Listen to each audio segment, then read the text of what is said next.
Pokrajinski sekretar za sport i omladinu Vladimir Batez boravio je danas u radnoj posjeti opštini Kula. Nakon prijema u kabinetu predsjednika opštine Velibora Milojičića, koji je pokrajinskog sekretara upoznao sa stanjem sporta u Kulskoj opštini, Vladimir Batez je u pratnji svog domaćina posjetio 3 sportska objekta u Kulskoj opštini. Najpre sportsko-školsku halu u Ruskom Krsturu, potom novosagrađenu halu u Sivcu, a boravak u Kulskoj opštini Batez je završio posjetom sportskom centru Crvenka, gdje ga je u hali Slobodan Čile Mišković dočekao direktor sportskog centra Vladan Račić.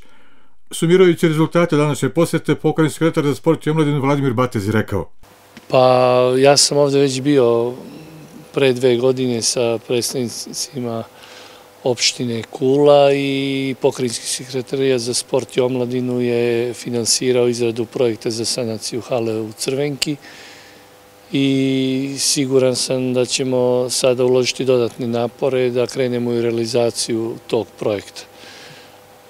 Na konkursu pokrajinskog sekretarijata za sport i omladinu za sanaciju, adaptaciju, opremanje i izgradnju očekujemo da opština Kula konkuriše sa projektom za sanaciju hale u Crvenki i mi ćemo uložiti napore da stvarno ovu halu koja ima višedecenijsku sportsku tradiciju, jednu od najvažnijih u našem sportu, vojvođanskom i srpskom sportu, sa šampionima države nekadašnjim u rukometu, da vratimo ovu halu tamo gde i pripada, među jedne od najznačajnijih objekata sportske infrastrukture u Vojvodini.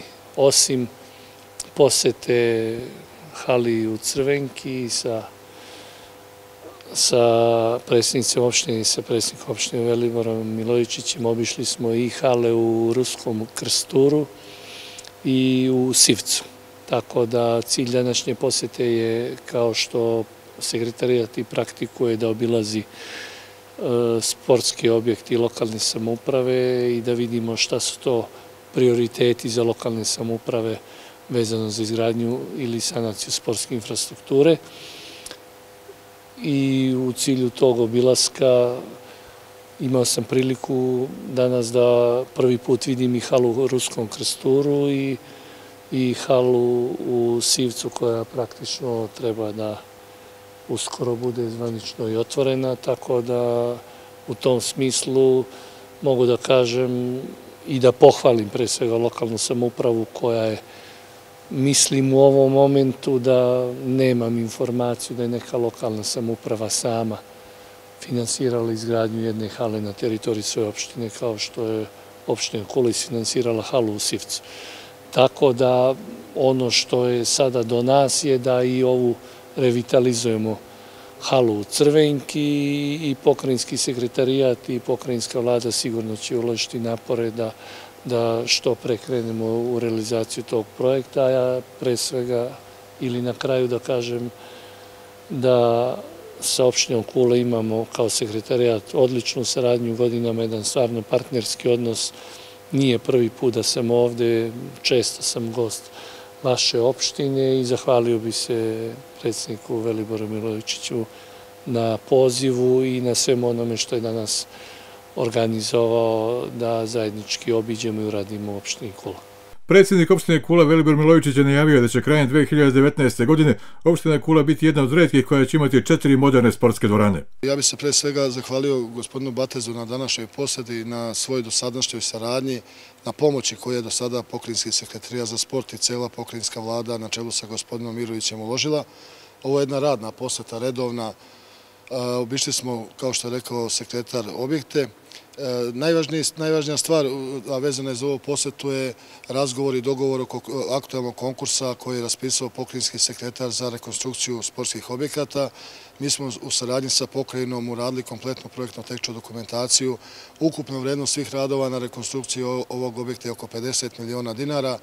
Postoji mogućnost faznog izvođenja, naravno da ćemo prvo da krenemo od krova, pa ćemo da pređemo na pod, pa ćemo da na kraju rešavamo i sve ostale prateće sadržaje.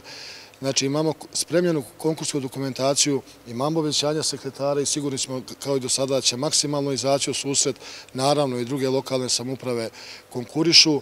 Mi ćemo se potruditi također da iz opštinskog budžeta kraja godine pravi se budžet za narednu godinu, deo sredstava će obezbediti lokalna samouprava. Nama je cilj da do kraja 2019. godine ova hala bude kompletno rekonstruisana i mogu da kažem i da obećamo i u svoje lično ime, u ime svih svojih saradnika, u ime direktora sportske hale, da ćemo mi do kraja 2019. uspeti da kompletno rekonstruišemo Crvenačku halu, čime će opština Kula, mislim, biti jedina opština u Vojvodini, a možda i u Srbiji, koja će imati 4 potpuno opremljene moderne hale za bavljanje sportom na teritoriji njene opštine. Znači 4 hale u kojima može da se igra rukomet. Mi smo ponosni na to i radit ćemo i dalje ulagati u razvoj, pogotovo sportske infrastrukture, jer to je naša obaveza i prema našoj deci i prema zdravlju, jer moramo se truditi, moramo učiniti sve da opština Kula postane bolje, zdravije, naprednije mesto za život. Zadovoljstvo današnjom posjetom pokrajinskog sekretara za sport i omladinu Vladimira Bateza Sportskom centru Crvenka nije skrivao direktor Vladan Račić, koji je istakao koji su to gorući problemi koji zahtevaju rešavanje kako bi Crvenačka hala postala pravi hram sporta. Gorući problemi Sportskog centra Crvenke i sportske hale Slobodan Čile Mišković je podloga, krovovi, slačionice, portali. Imamo dosta mesta gde nam je oštećen krov. Nadam se da ćemo to sanirati. Najvažnija stvar je u svemu podloga. Ona je od 79. godine, nije rekonstruisana i jako je teško, zato što su to Slovenci pravili i nema adekvatnih majstora da bi to adaptirali. Ovako ćemo kroz projekat prvo tražiti da nam se podloga sanira i onda sve ostalo. Krovovi, slačionice i to ide svojim tokom. Crvenka je grad rukometa i mislim, mi imamo najveću istoriju u Vojvodini. To je rukomet klub Crvenka, to je blago srpskog rukometa i pored rukometa imamo i košarku, imamo ženski rukomet, imamo mali fudbal. Sada u ovom momentu dok se nije napravila sijačka hala, tu su i klubovi iz cele opštine dolazili i koristili našu halu i uvek smo imali lepu saradnju, to je isto super.